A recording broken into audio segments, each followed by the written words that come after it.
So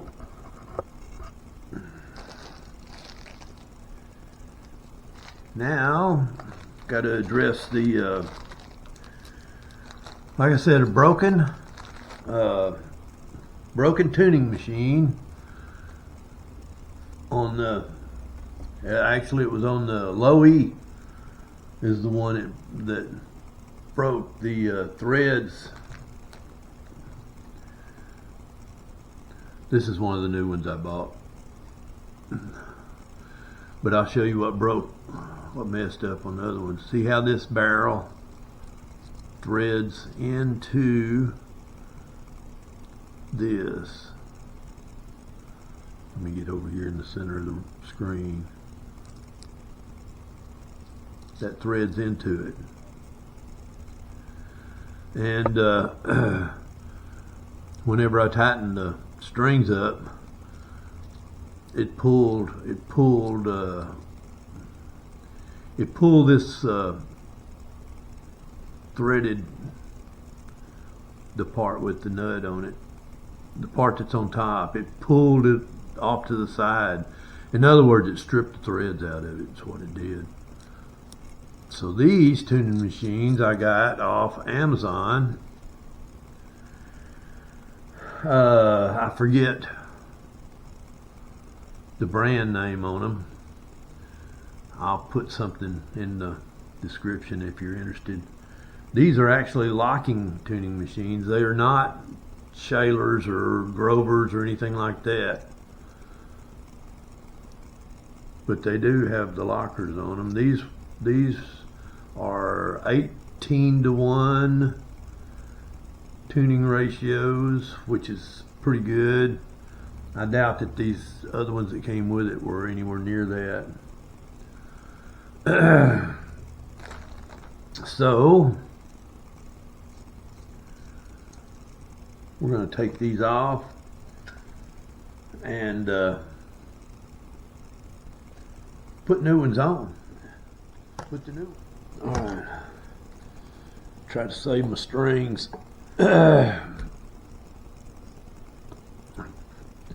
Put capo on there to capture the strings. Let me unwind this one.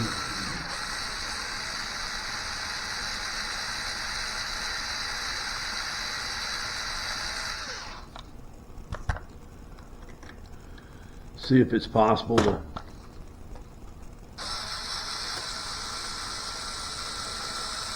get these strings back on new tuning machines. Okay. Oh yeah, I got to get my screw out of the back of it. Let me do that.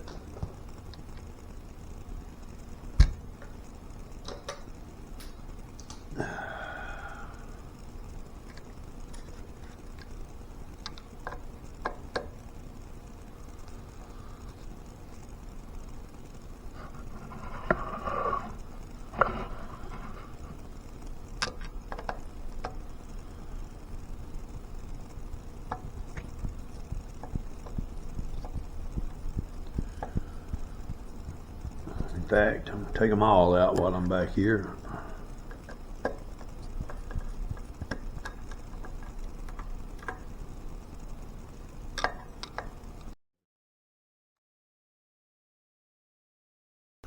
Okay, all the little screws are out.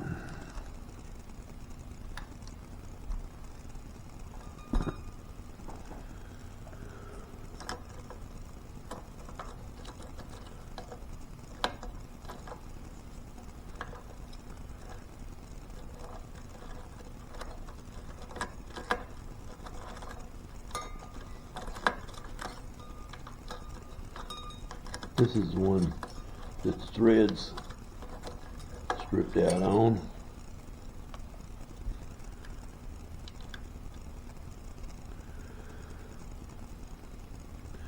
Can't really tell by looking, but I know that it is, and this is going In the trash, in the trash.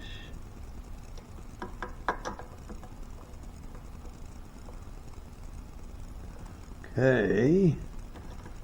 Let's see, where are my little washers? Here's my washers. Ah.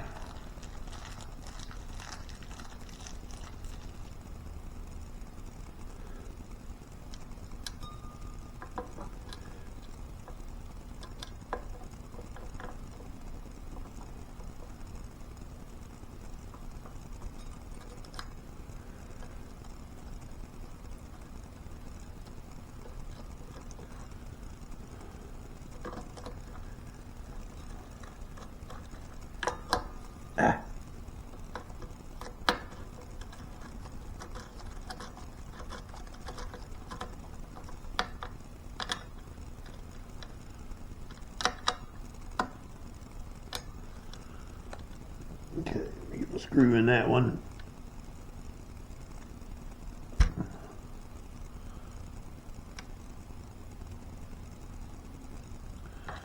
And fortunately, it lines up.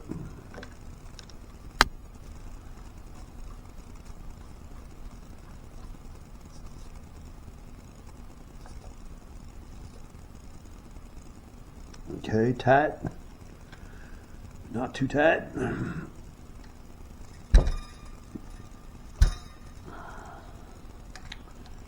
Alright, I've never used locking tuners before, but got to back that out and clear the hole.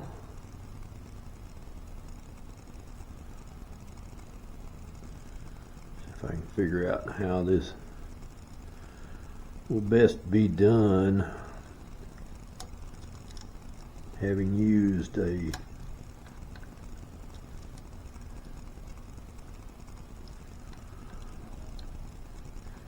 having already been mounted.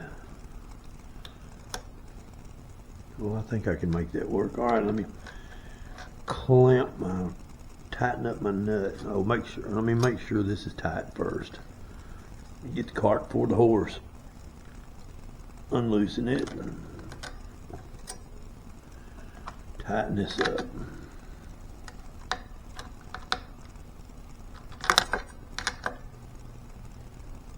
Okay, that ought to be good. That feels nice. Okay, back in the post.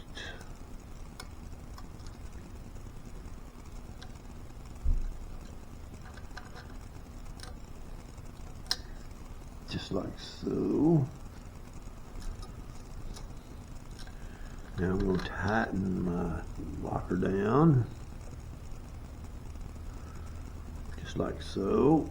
Now I'm going to come up over the tag in and then back down below and tighten this up.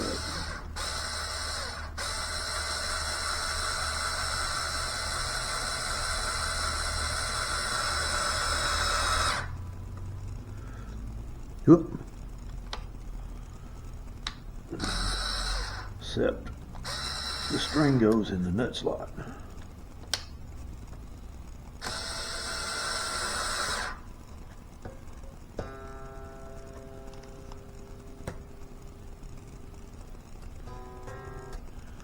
Okay. That seemed to have worked.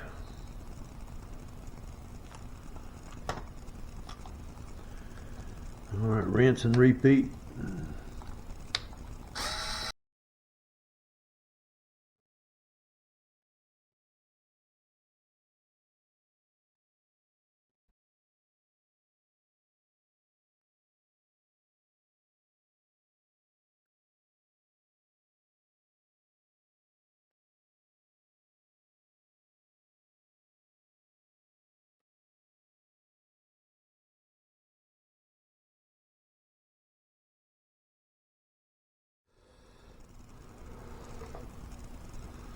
Anybody wondering what I got I'm playing through is this Yamaha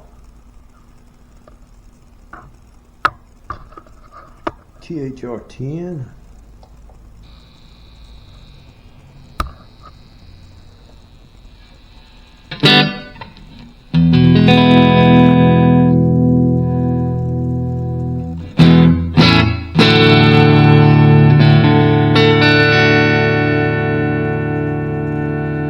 She's bright.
Minor adjustments, and we'll be in business.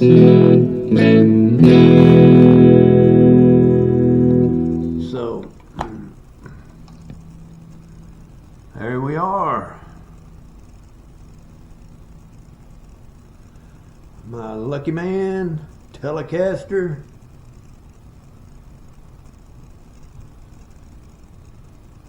Real Jaymz kit guitar, shellac finish, amber shellac finish.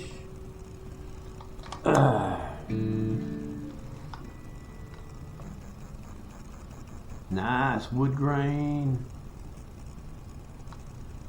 She is a little bit heavy. I don't know what she weighs, but she is a little bit heavy.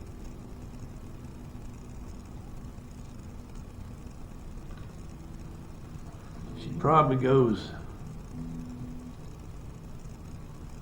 8.5, 9, I'd say, somewhere in there.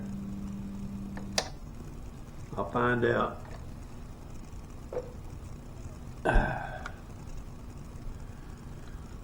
But even though it fought me a little bit,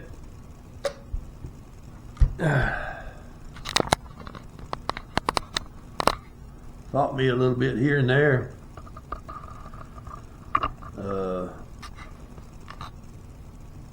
overall it wasn't bad. Now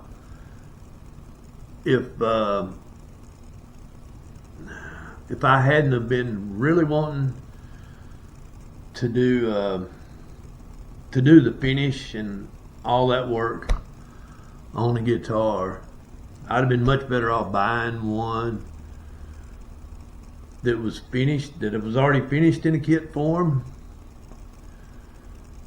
It's only, I forget, it was back in one of the previous episodes that I did, maybe the first or the second one, but it was only about $10 more to buy one of these. Not the roasted pine model, but one of the other model. I don't know what it's made out of, probably, I don't know, but it was a solid color. It wasn't a stain or a transparent color like this where you can see the wood grain, which is what I wanted. But I could have bought one for $10 more than what I gave this. Under $100 you could buy one in a kit form, already painted. It already had the headstock shape done, although it wasn't the Fender Telecaster shape. It was kind of similar but different. Or, you know, for, I forget the exact amount now, once again, for like $120, something like that, you could buy one already finished, assembled, put together, ready to play. It would probably need some setup work, I'm sure. I still got to do some more setup work on this one. I've got the action too low down at the end, down towards the bridge end of it all. It's really low. I could tell it was low, too low probably, but I'll do that. So I did put Alnico pickups in this because I already had them. They were brand new. I'd had them on my Christmas list last year. One of the girls bought them for me, and I never used them. I was thinking about putting them on the Licks Pro Tele, and I never did do it. So anyway, I put them on this one. I'd already bought them. I don't know how much they cost. They weren't expensive Alnicos. They were floor nose or floor something or others. And anyway, I'm sure that I would have been just as happy with the ceramic pickups that came with the kit. I did replace the tuning machines on it because one of the other ones was bad. One of them went bad. This one, well, not this one, but the equivalent. These are the replacements. I think these are Music Lily, I believe. But anyway, these are locking tuning machines. They seem to be good. And let's see, anything else? No. I had to do work on the neck mount. I couldn't get the slant, the angle of the neck. I couldn't get the angle, this angle of the neck exactly right at first. So I put a shim in there, and it was just one business card about that wide, right down here underneath, and that brought it up in the right spot. Now I'm still going to have to raise these. I'm still going to have to raise oh, I'm going to have to raise these bridge saddles up a little bit. And I haven't done intonation on the guitar yet either. I'll do that. That's all part of the setup. But I had to cut the nut slot. The nut slots were way too high. Way too high. I at first thought it was probably because of me and the shellac, but no, it was way too much to have been shellac. I had to cut them down in there pretty good ways in order to get them right. But I got it nice down there. And let's see. Other than that, not much else. The shellac was a pain in the butt. I didn't particularly care for it. I'm calling this a 6-foot finish. From 6 feet away, it looks wonderful. But if you get up real close and start inspecting it, it doesn't look as mirror-like as I was hoping that it would be. Now, I don't think you can really tell on camera, but still, it still looks good.